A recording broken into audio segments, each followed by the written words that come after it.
you look on here, by the way, before you look on there, hey, you people have been so nice to me. I mean, really nice. You work well in the lab, and you've done nice in the class. You're learning organic chemistry. Take next week off.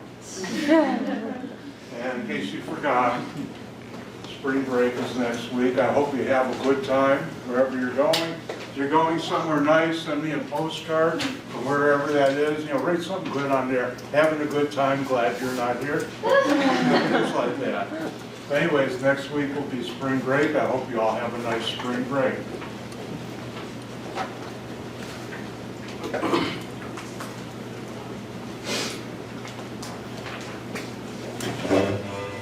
I've already got a big list of things to do around the house and also some of my personal projects.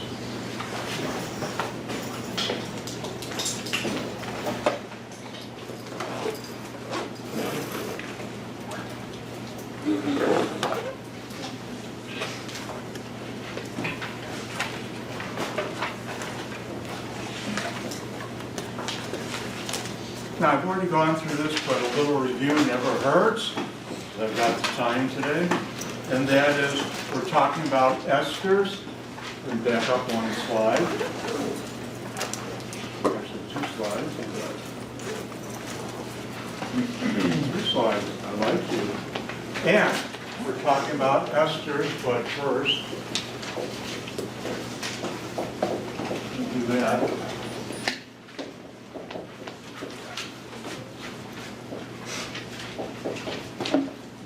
Ester carbonyl with oxygen with carbons, and carbonyl with carbons, ester. How do you make it? Fischer esterification.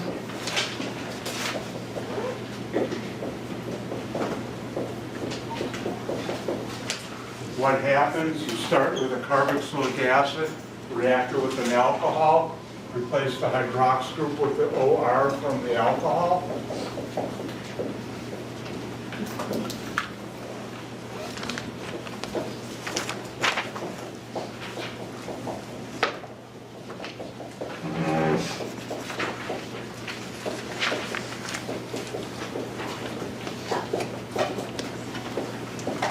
And since we already went through this, I'm going to start you off right at the beginning of class with a fun thing to do. What would be the organic product or products for the following?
To break this to you, but you're doing serious organic chemistry.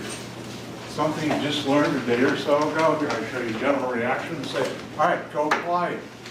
And you can. Doesn't that feel good? Aren't you proud of yourselves, everyone? All right, let's have some fun with this because I think everybody's done. Look up here. Ooh, a benzene ring. Does anybody know about a reaction of benzene ring with an alcohol and acid? Because I don't. Therefore, this is carbon. Carbonyl hydroxyl group, carboxylic acid. So I'm going to call this R. What's different here? Carbon with a hydroxyl group, alcohol. And I'm going to call this R prime. And now, what do you get? An ester. Keep your eye on the carbonyl carbon because that's where the fun always happens. And that's why I'm going to draw first this carbonyl. What's attached to it? An oxygen. What's attached to the carbonyl? We don't break carbon-carbon single bond, so I'm still going to have a benzene ring. And then what's my R prime? 3 carbons, isopropyl. The carbon with the hydroxyl group will be the carbon bonded to this oxygen, so that's the center of 3. And you've made isopropyl benzoate. Luckily on my test, I don't ask you to give the product and then name it. I had a teacher who did that. It was challenging. Talked about lactose. And then yesterday, near the end of the class, we were doing acid hydrolysis of esters. This is an extremely important reaction because once you have an ester, Mother Nature created the following. If you take an ester, react it with acid and water, you get back the carboxylic acid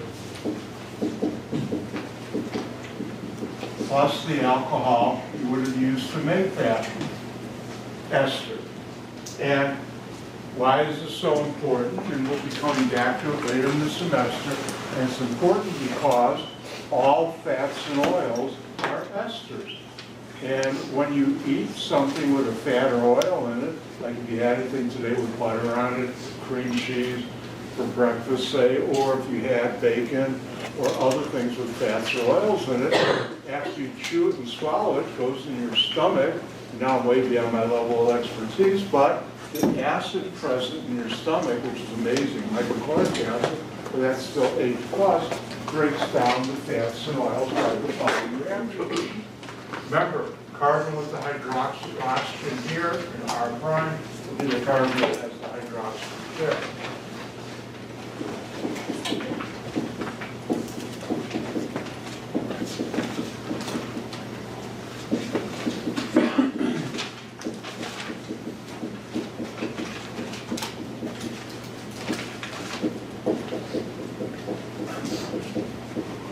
And why don't you try this one, because we've already gone through this initially yesterday.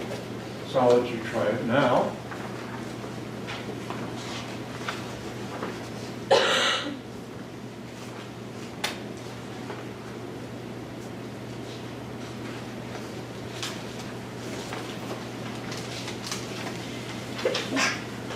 And remember, during spring break, if you happen to be by some flowers and smell them, or happen to be in a florist shop, remember you're smelling esters.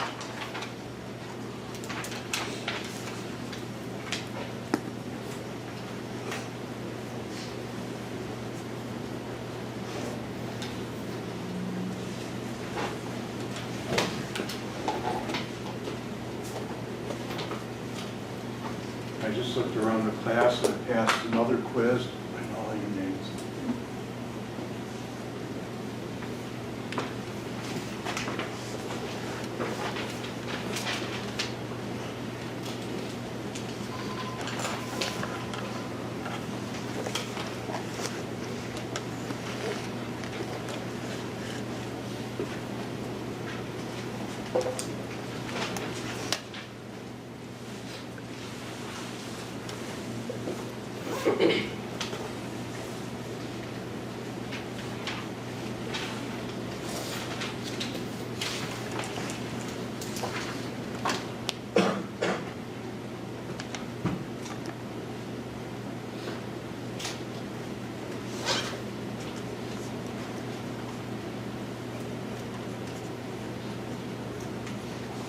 Well, when you come back from break, when we finish the amines amides chapter, I'll have a very special announcement to make. Which will put a smile on. I think everybody's supposed to stop. All right, let's take a look at this.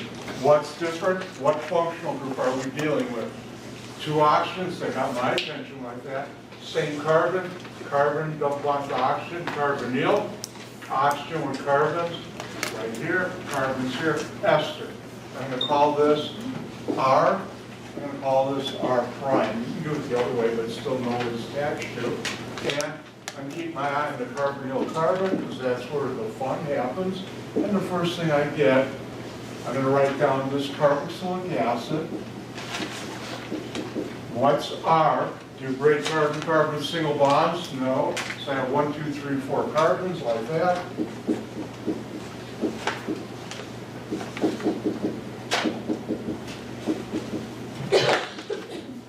I have that carboxylic acid. Let me clean it up a little.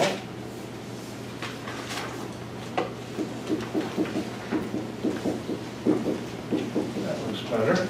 And next, what will be my alcohol? R prime, 3 carbons. Which carbon has the oxygen here, the N one? So the N carbon of 3 carbons will have the hydroxyl group.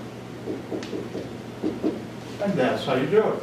Now, as I mentioned before, test number 3 will be just like test number 2. There'll be approximately 10 points general knowledge, approximately 35 points nomenclature, and approximately 60 points reactions. A couple of the reactions, 3 or 4, will be synthesis. Now, the one good thing, because Mother Nature provides so many esters that we can obtain, it's an easy way to make certain other chemicals like alcohols or carboxylic acids. So let's take a look at this.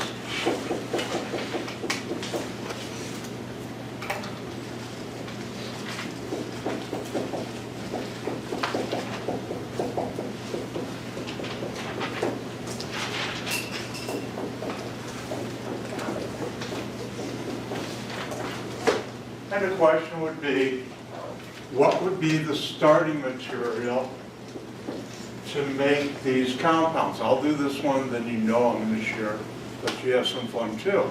Well, how do you do this? You look and say, what functional groups do these molecules have? What's different? This one has 2 oxygens. One is a hydroxyl group, the other is a double bond to the same carbon. Then I have carbons here, carboxylic acid. Hydroxyl group, oxygen on a carbon, alcohol.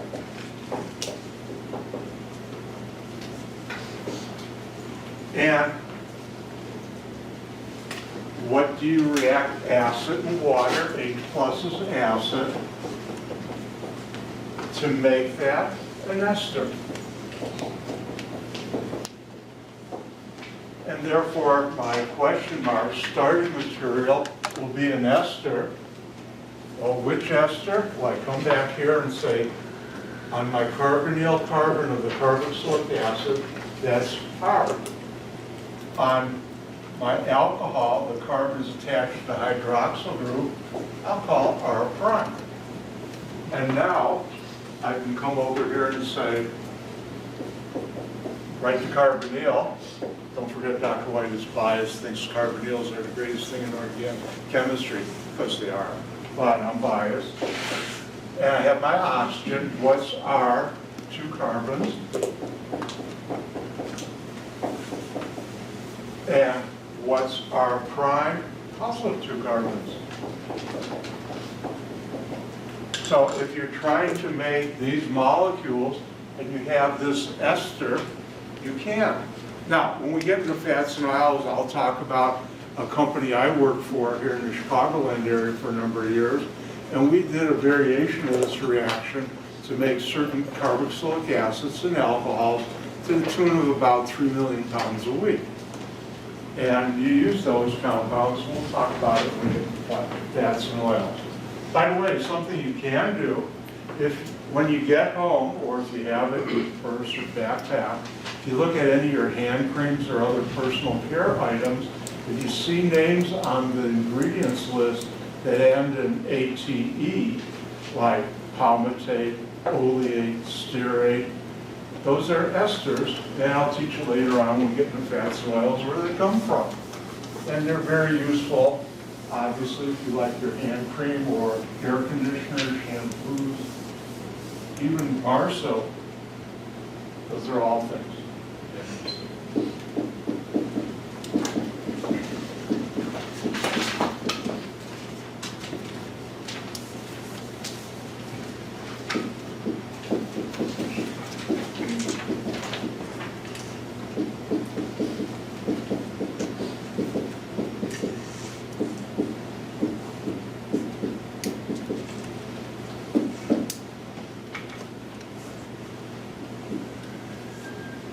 question would be, what would be the starting material, or material, in this case, only starting material, to react with acid and water to make those two compounds? Have some fun.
Looks like everybody's just about done, so let's go ahead and look at this.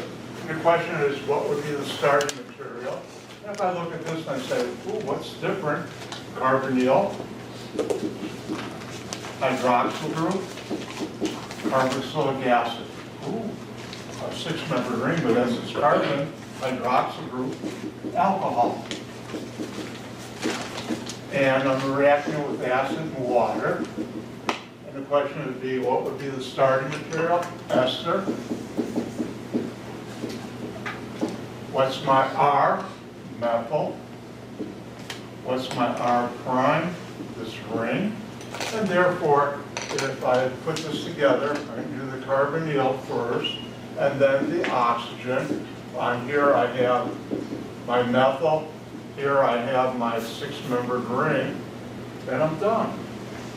And that's how you do synthesis with this. And like I said, there are many companies in the United States, if not the world, that take esters that Mother Nature provides us and reacts them to make carboxylic acids and alcohols from that, which they use in, or sell to other companies, which they use in products you use in your daily life.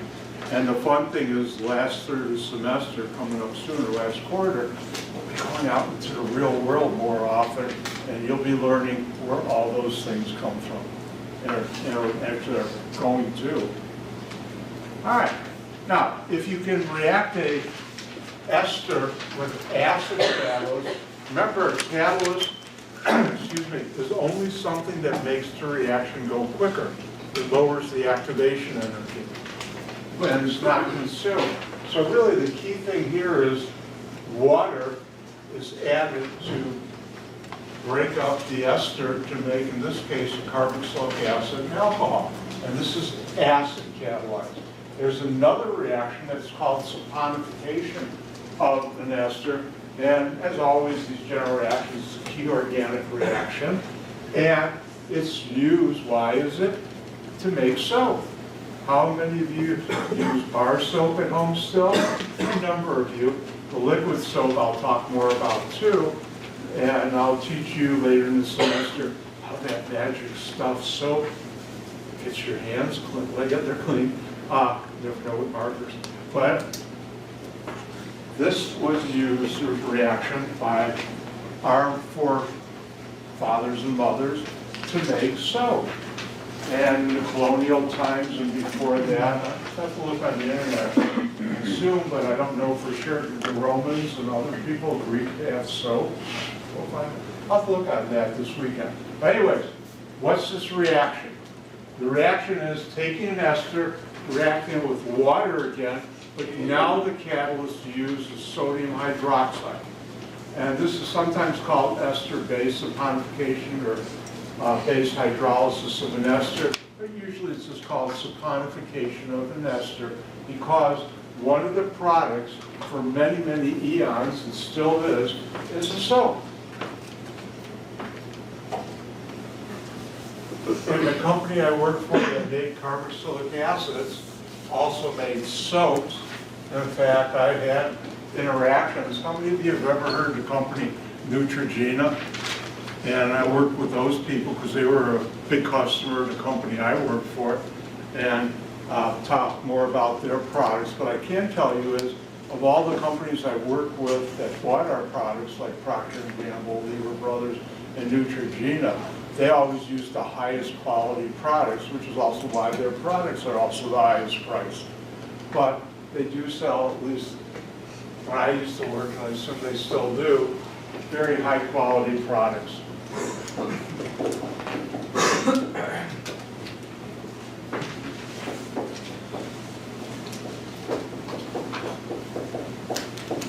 Now, if you take an ester reactor with sodium hydroxide and water, you can also use potassium hydroxide. You can use other bases. I'm going to stick either sodium hydroxide, NaOH, or potassium hydroxide would be KOH. And what happens is you get not the carboxylic acid, but the carboxylate anion of the carboxylic acid you would have used to make that ester, plus the alcohol you would have used to make that alcohol. Ester. Similar to what you do with acid hydrolysis, but you don't get the carboxylic acid, you get the carboxylate anion. Why does that happen? Well, let's look underneath, and I'm going to write what I'll call the mechanism, or a mini mechanism. You don't have to know this, but I'll explain why you get that. If you react this with sodium hydroxide and water, you usually have to heat it up.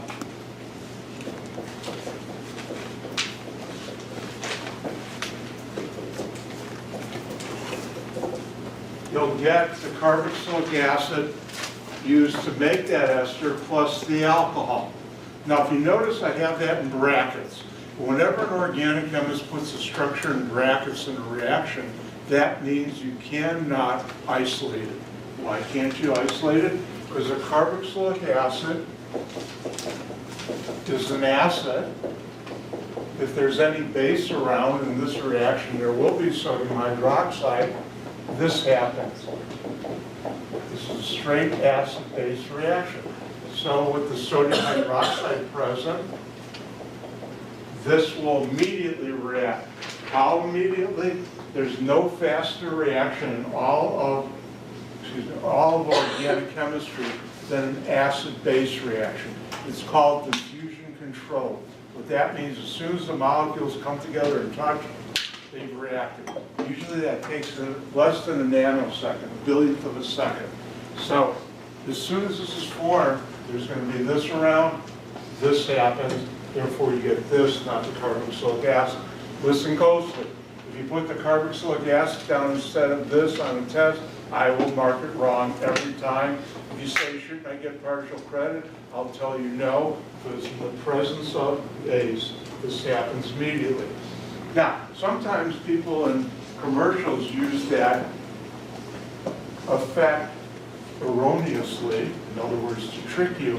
How many of you have ever seen the commercials where they have somebody selling some cleaning product and it's got or she's got a big glass tank of liquid in there and it's cloudy? They say, look at our new product. Pour it in there and all of a sudden it goes clear instantly. See how well it works? Well, first of all, what's happening is nothing to do with cleaning. That's an acid-base reaction because nothing goes that quickly except the acid-base. And acid-base reactions have nothing to do with cleaning. And the first time I saw that, I started laughing hard until I realized how many people are being fooled by that. And in marketing sales, and I work with marketing sales in companies I worked at, we call that either a dog and pony show or this, smoke and mirrors, usually smoke and mirrors, where you're trying to influence somebody to do something by saying something else that has no relationship to what you're trying to get them to buy. And they do that, unfortunately, a lot in commercials. All right, let's get back to organic chemistry.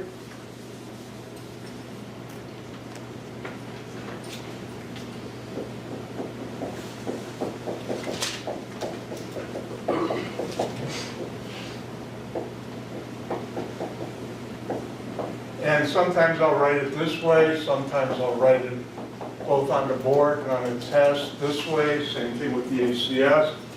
All of these mean you react this with sodium hydroxide and water, you react this, sodium hydroxide and water, and the question is, what do you get?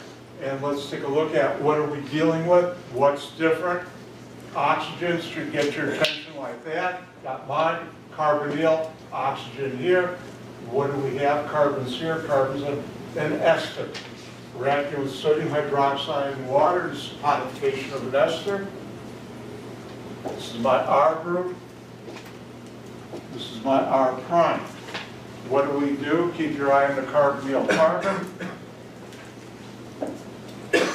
Comes this carbon right here, still carbonyl. What's my R? 3 carbons.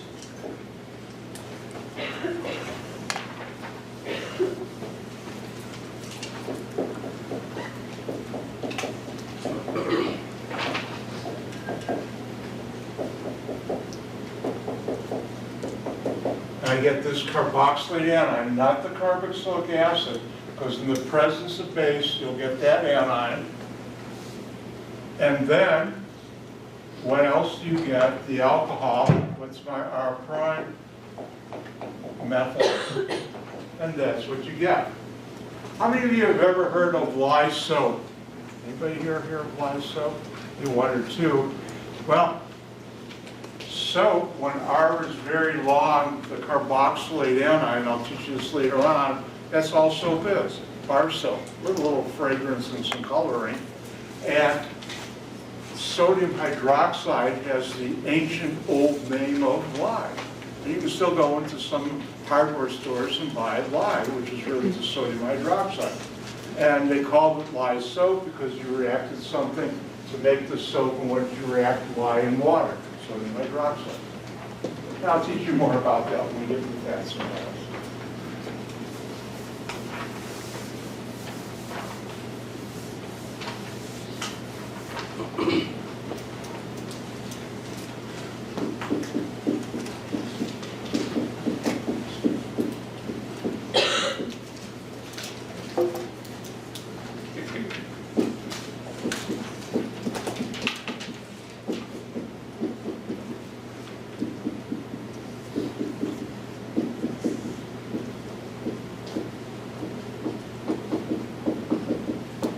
And why don't you try this one?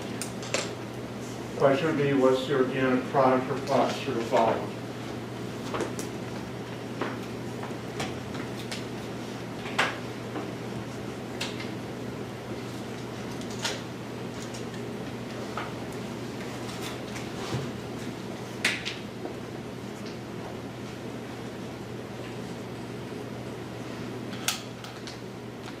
Those of you who have lab today, don't forget, please be on time. Also, don't forget to have a long sleeve top or a lab coat. You notice I have one of my acid lab shirts on.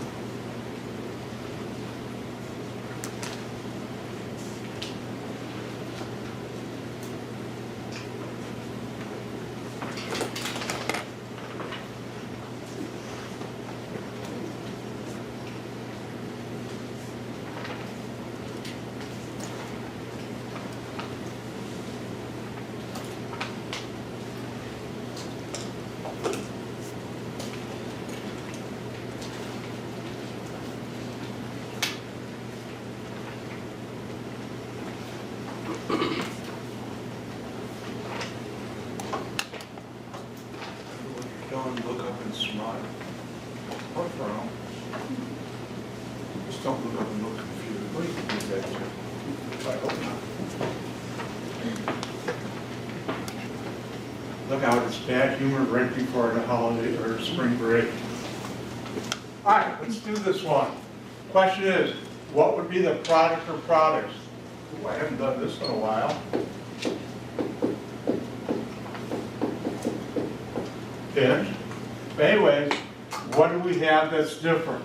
Carbonyl, carbon, don't want the oxygen. Oxygen here, carbons here and here. I have an ester. What am I reacting with? Sodium hydroxide, water. What do you get? The carboxylate anion of the carboxylic acid you would have used to make that ester plus the alcohol you would have used to make that ester. What's R? My favorite, it's a butyl group. What's R prime? Also one of my favorites, an isopropyl. And therefore, let's look at the carbonyl carbon. Comes this. What's attached to it? My R group.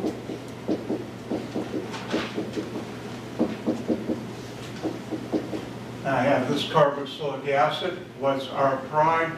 Isopropyl. The carbon bond to the oxygen here will be the carbon that the hydroxyl group is on. 3 carbons, center carbon.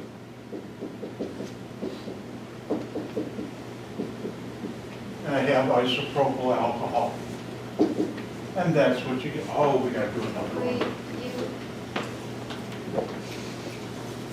Wait, you messed up. It's not a hydrogen, it's sodium. Which one? Connected. Top part, silicon oxide ion, not a carboxylic acid. Ah, I made a mistake. Well, there goes my perfect one. Hold on. Add Dr. White. Thank you for finding that error.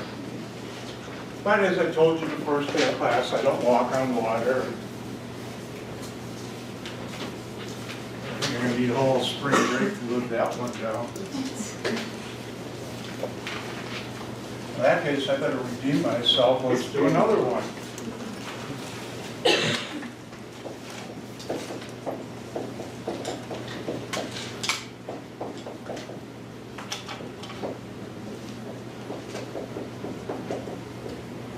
Whoops.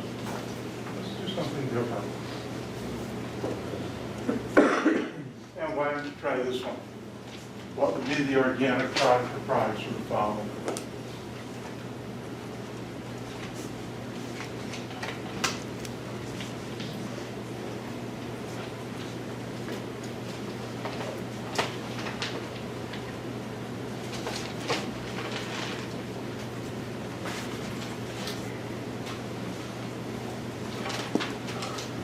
Remember, these reactions are used to make things you use in your daily life.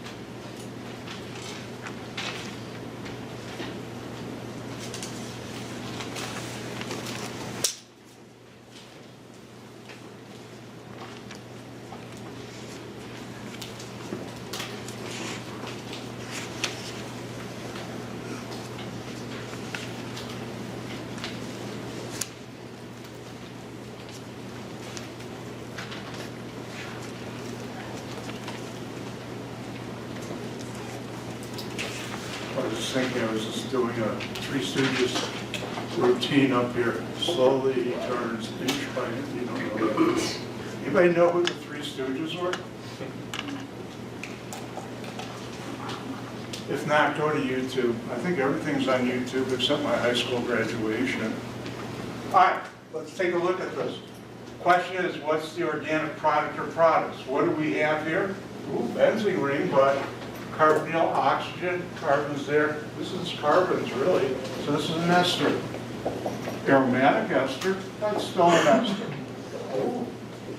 Base, but it's not sodium hydroxide, it's potassium hydroxide.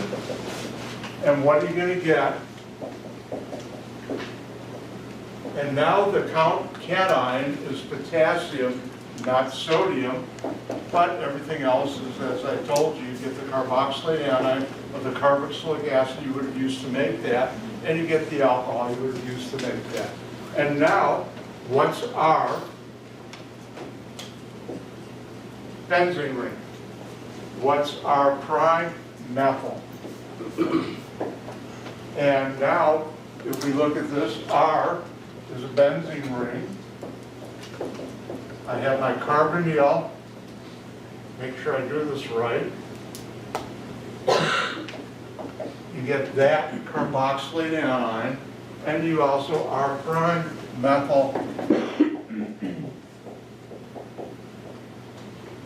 don't know if I told you this before, I think I might have, but in case I didn't, a number of years ago, pop companies which use sodium benzoate, where instead of a potassium plus, that's the sodium, as the preservative in pop, they said, oh, we hear everybody saying we want low sodium products, so maybe we can sell some more products and you'll be happy with us. We'll offer low sodium pop. What they did is exchange some of the sodium benzoate with potassium benzoate, low sodium, and people didn't buy that. And if you go to a supermarket, I don't think you'll find it for sale anymore. All right. Let's move on. And now we're going to have some big time fun. Because you can react an ester, and I could see Dr. White was in full organic chemist mode when I made this slide. And I'll do something which I'll try and remember to do on the test, because organic chemists don't balance things, but I'll write the general reaction this way.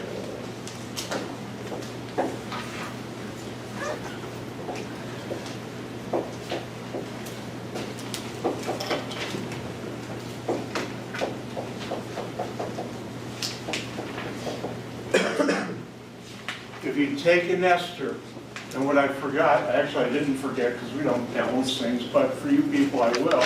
You take a reactor with 2 molecules or moles of Grignard reagent, and I'm really happy. Second step, acid and water. You can make not 1, but 2 carbon-carbon single bonds. And what you get back is, here's the carbonyl carbon, comes this carbon. On the slide, I didn't put the 2 down there. We usually don't, but for this class, I will. You'll get this alcohol, and I'll show you why in a second. This gets eliminated or kicked out to form this alcohol. And you make 2 alcohols. Now, the key thing is that very simple reagents, you can make a very complex alcohol quickly. Now, how does this happen? Let's go through underneath step 1. And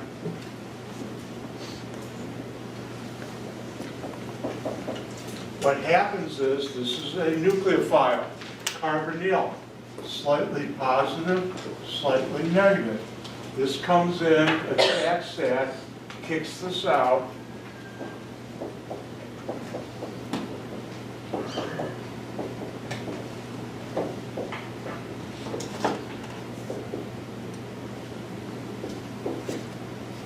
To form these 2 compounds. You get a ketone plus the alkoxylate of an alcohol, the conjugate base. And I'll show you later on, acid converts that to this. Now, this is a ketone, and you know what happens with a Grignard.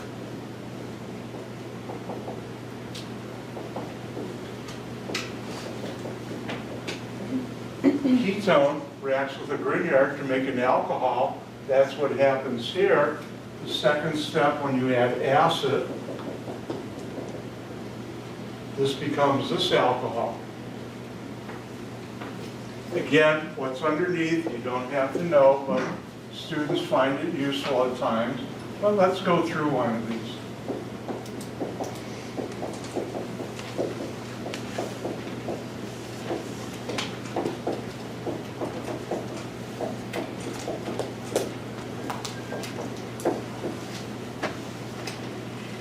And don't forget, X is any of the halogens, bromine, iodine, or chlorine. And the question would be, what's the organic product or products that follow? And before we do the reaction, notice I'm starting with a very simple ester, not many carbons, a very simple Grignard, and I did it again. Organic chemists really don't balance things when we don't have to. And what are you going to get? Keep your eye right here on the carbonyl carbon. That becomes this alcohol carbon. What's attached to it, R, is still attached to it. Then what will be attached to it is not one, but two of the Grignard are triple prime. And the carbon that has the magnesium halide will be the carbon bond to this carbon here, which will be an alcohol. And notice I have two carbons, my R triple prime.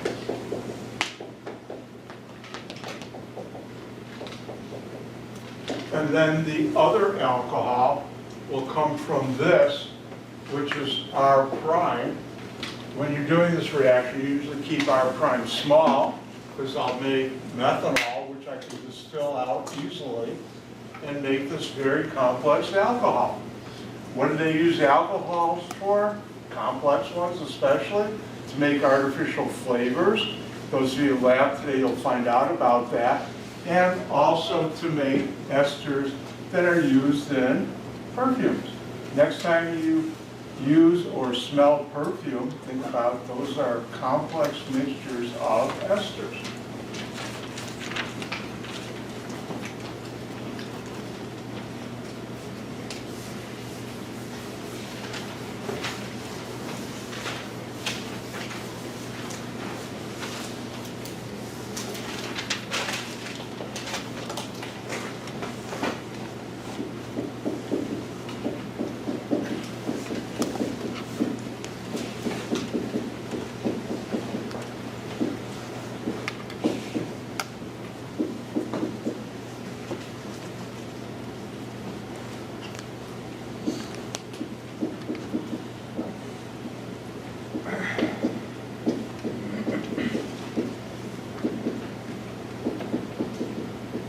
And why don't you try this one? What would be the product or products sort of follow?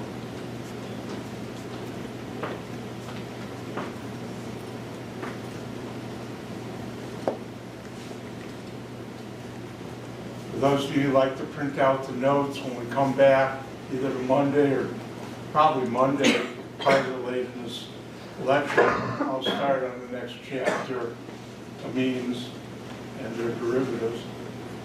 That's an area I worked in very heavily too.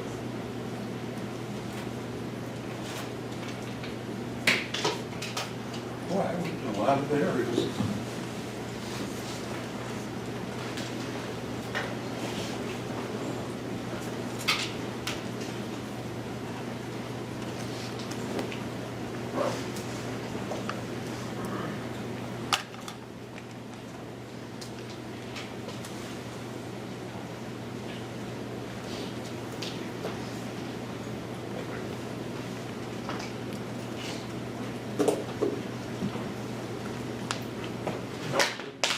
Really fun stuff.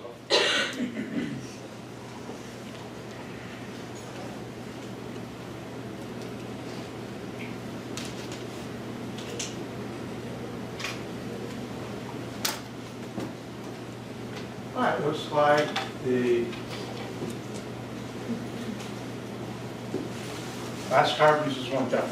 All right, let's take a look at this. What's different? Oxygen, carbonyl, oxygen with carbons, carbons on the carbonyl, ester.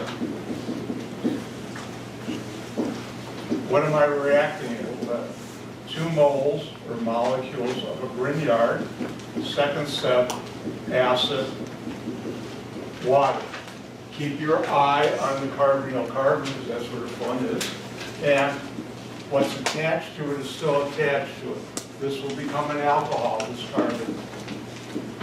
And then you get to make not one, but 2 carbon-carbon single bonds. And then you'll get a second alcohol from this. And now all we have to do is say this is R. What's attached to the other oxygens, R prime. And then my Grignard, R triple prime. How do you construct this? I'm going to start with the carbonyl carbon. Here comes this carbon. We'll have a hydroxyl group, and whatever was attached to it, R is still attached to it. Then what's my R triple prime? Methyl. That's my first alcohol, and then from this part, I get my second alcohol, which in this case I have a small molecule, ethanol, which I can easily distill out and get this purified. I can't think of an easy way other than this reaction to make that kind of alcohol or other alcohol, and that's the utility. All right, time for a small, before the holiday break gift from Dr. White. And also promise. I promise, it's my gift to you, I will never, ever on my test put this as a synthesis problem. I think that would be cruel and unusual punishment. And as I still check, it's outlawed by the Supreme Court of the United States, so I won't.